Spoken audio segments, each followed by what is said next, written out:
नमस्कार दोस्तों, राधे राधे, जय श्री कृष्ण। स्वागत है आपका फिर से हमारी चैनल चल अकेला ब्रो में। आज हम आपको छोटी छोटी 2 कहानी सुनाएंगे जिससे हम सभी को जीवन की कुछ सीख मिलेगी।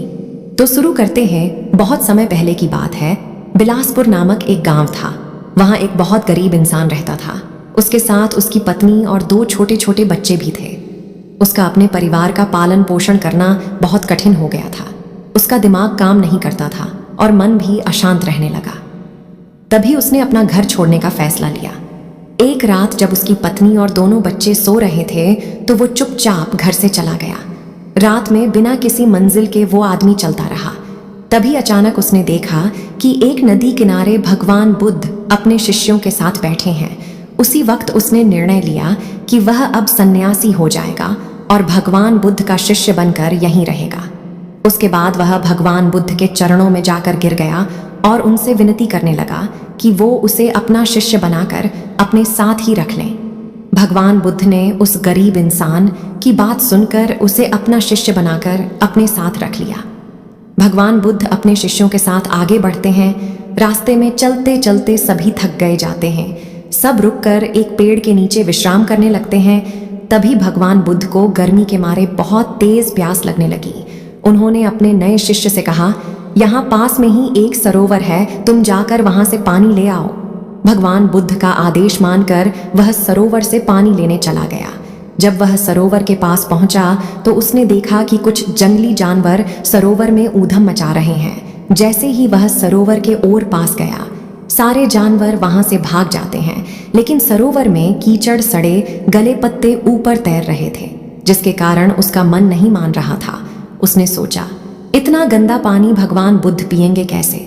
फिर वह बिना पानी लिए वापस लौटता है और आकर बुद्ध से बोलता है, भगवान उस सरोवर में तो बहुत ज्यादा गंदा पानी है, वो पीने लायक नहीं है।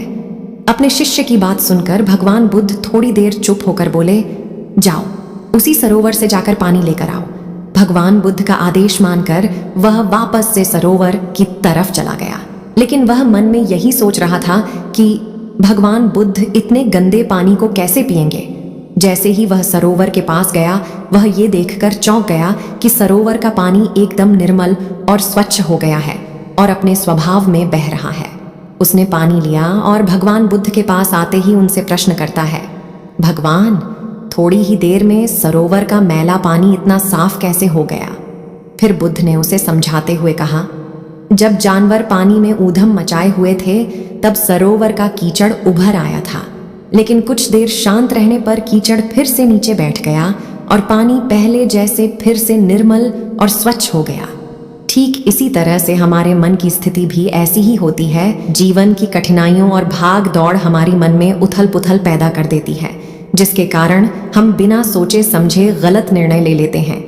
लेकिन कोई भी निर्णय लेने से पहले अगर हम अपने चित्त को शांत रखें और धैर्यपूर्वक बैठकर सोचें तो हमारे मन की वो उथल पुथल भी पानी की कीचड़ की तरह नीचे बैठ जाती है और तब हम जो भी निर्णय लेते हैं वो हमेशा सही होता है।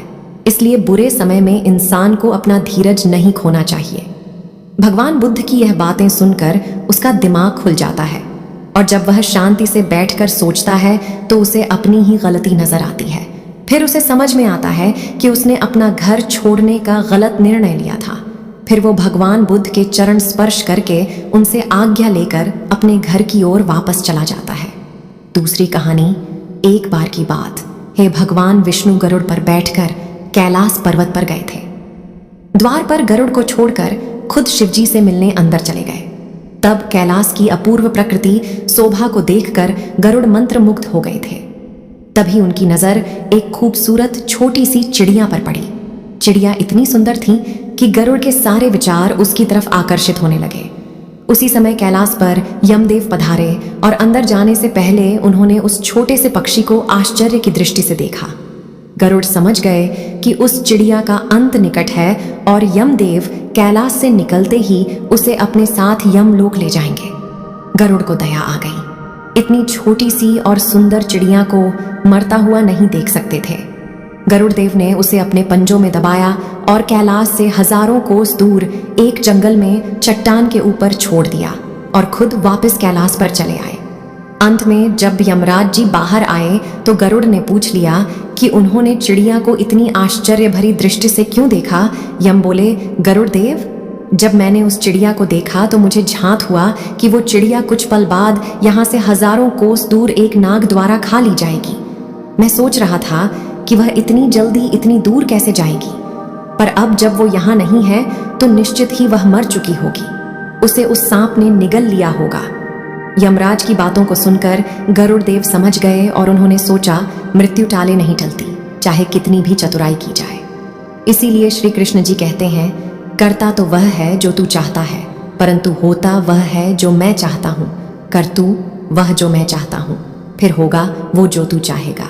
इस वीडियो में बोलते समय कोई त्रुटि हुई हो तो मैं क्षमा चाहती हूँ। तो दोस्तों, उम्मीद करते हैं कि हमारी आज की कथा आपको पसंद आई होगी।